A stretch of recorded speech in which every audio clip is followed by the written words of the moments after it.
আজকে হচ্ছে আমরা একটা গুরুত্বপূর্ণ টপিক নিয়ে আলোচনা করব। আপনারা ভিডিও স্ক্রিনে দেখতে পাচ্ছেন, এখানে কর্ডাটা পর্বের ক্লাসিফিকেশান দেওয়া আছে। এটা সম্পূর্ণ আমরা বোঝার চেষ্টা করব। কর্ডাটা পর্বে কয়টা উপপর্বে ভাগ করা হয়েছে, সেখান থেকে কয়টা বিভাগে ভাগ করা হয়েছে, বিভাগ থেকে কয়টা অধিপর্বে ভাগ করা হয়েছে, সব কিছু নিয়ে আজকে আমাদের ভিডিওটা। সবাই মনোযোগ দিয়ে ভিডিওটা খেয়াল করবেন। আমরা প্রথমে কর্ডাটা পর্বকে 3টা উপপর্বে ভাগ করতে পারি। এখানে প্রথমটা হচ্ছে ইউরোকর্ডাটা, দ্বিতীয়টা হচ্ছে সেফালোকর্ডাটা, তৃতীয়টা হচ্ছে ভার্টিব্রাটা।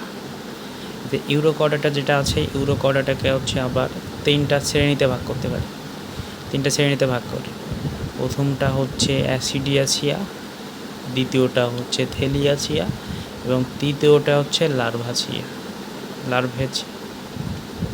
এবার দ্বিতীয় নম্বর উপপর্বে চলে আসি। দ্বিতীয় নম্বর উপপর্বে আছে হচ্ছে সেফালোকর্ডাটা।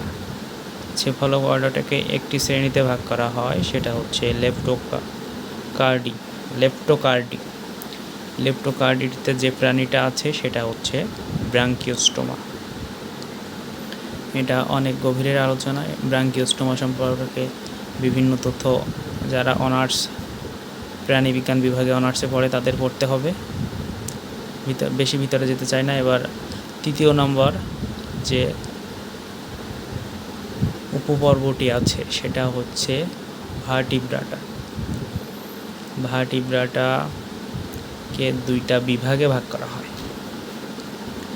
সেই বিভাগ 2টা হচ্ছে একনাথা, দ্বিতীয় নম্বর বিভাগ হচ্ছে ন্যাথোস্টোমাটা। এক অর্থ অ্যাবসেন্ট আর নাথা অর্থ চোহালবিহীন যে বিভাগটা সেটা হচ্ছে একনাথাকে আমরা বলতে পারি চোহালবিহীন অংশটা। একনাথাকে আবার 3টা শ্রেণীতে ভাগ করা হয়েছে। সে 3টা শ্রেণী হচ্ছে ওস্ট্রাকোডার্মি, দ্বিতীয় নম্বর শ্রেণীটা হচ্ছে মিগজিনিতে যে প্রাণীটা আছে সেটা হচ্ছে হ্যাগফিশ। তৃতীয় নম্বর যে শ্রেণীটা আছে সেটা হচ্ছে সেফালোস্পিডোমরফিতে যে প্রাণীটি আছে সেটা হচ্ছে পেট্রোমাইজন।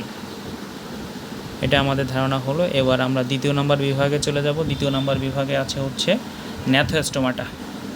ন্যাথোস্টোমাটাকে 2টা অধি শ্রেণীতে ভাগ করা হয়।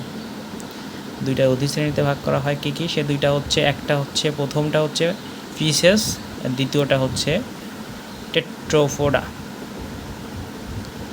এবার অধিশ্রেণী, প্রথম যে পিসেস অধিশ্রেণী আছে, সে পিসেস অধিশ্রেণীর অধীনে যে 3টা শ্রেণী আছে, সে 3টা শ্রেণীর প্রথমটা হচ্ছে প্লাকোডার্মি, দ্বিতীয়টা হচ্ছে কন্ডিকথিস, তৃতীয়টা হচ্ছে অস্টিকথিস।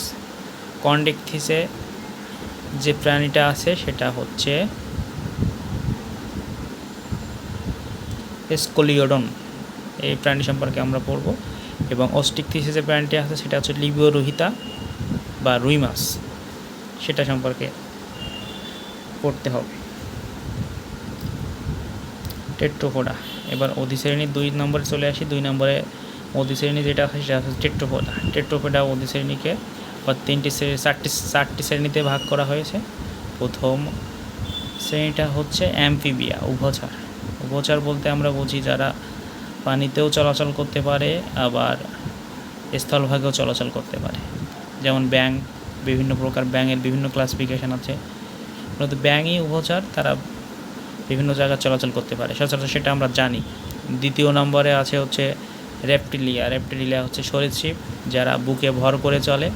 যেমন টিকটিকি হচ্ছে সরীসৃপ প্রাণী। টিকটিকি সম্পর্কে এখানে ধারণা দেওয়া আছে। আর অ্যাভেস বলতে আমরা পাখি সম্পর্কে বুঝি, পাখি, কবুতর, এগুলো। আবার চতুর্থ নম্বরে যেটা আছে সেটা অত্যন্ত গুরুত্বপূর্ণ, ম্যামালিয়া শ্রেণীর প্রাণী হচ্ছে আমরা মানুষ। এটা হচ্ছে কর্ডাটা পর্বের ভার্টিব্রেটা উপপর্বের বিভাগ হচ্ছে ন্যাথোস্টোমাটা এবং অধিশ্রেণী 2 টেট্রোপোডা এবং